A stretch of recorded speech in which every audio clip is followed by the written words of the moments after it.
ఇచ్చట్లేదు. నాకు తెలిసి MLA seat కూడా కష్టమే. నాకు తెలిసి గెలిచిన తర్వాత నామినేట్ పోస్ట్ ఏమైనా ఇస్తారేమో, ఎమ్మెల్సీ లాంటి పోస్ట్ ఏమన్నా, రాజ్యసభ లాంటి పోస్ట్ ఏమన్నా, నామినేట్ పోస్ట్ ఏమైనా ఇస్తారేమో తెలియదు. కానీ రాజ్యసభ అయితే ఇంకా 2 years వెయిట్ చేయాల్సి ఉంటుంది. ఎందుకంటే 2026లోనే రాజ్యసభ మళ్ళీ ఎలక్షన్లు అయితే రావచ్చు. కాకపోతే ఎమ్మెల్సీ అంటారా, ఎమ్మెల్సీ మరి వచ్చే అవకాశం ఉంటుంది. మరి ఎమ్మెల్సీగా ఆయన తీసుకుంటారో లేదో తెలియదు. కానీ ప్రస్తుతం అయితే చాలా ఉత్కంఠగా ఉంది.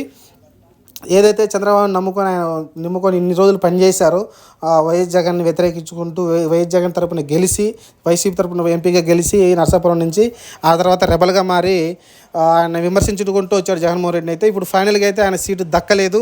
ఆయన చేసిన మొట్టమొదటి తప్పు ఏంటంటే ఏ పార్టీలో జాయిన్ అవ్వకపోవడమే. ఎందుకంటే టీడీపీలో అన్నా జాయిన్ అయ్యాల్సింది, లేకుంటే బీజేపీలో అన్నా, లేకుంటే జనసేన అన్నా జాయిన్ అయి ఉంటే ఖచ్చితంగా సీట్ అలాట్ చేసి ఉండేవాళ్ళు.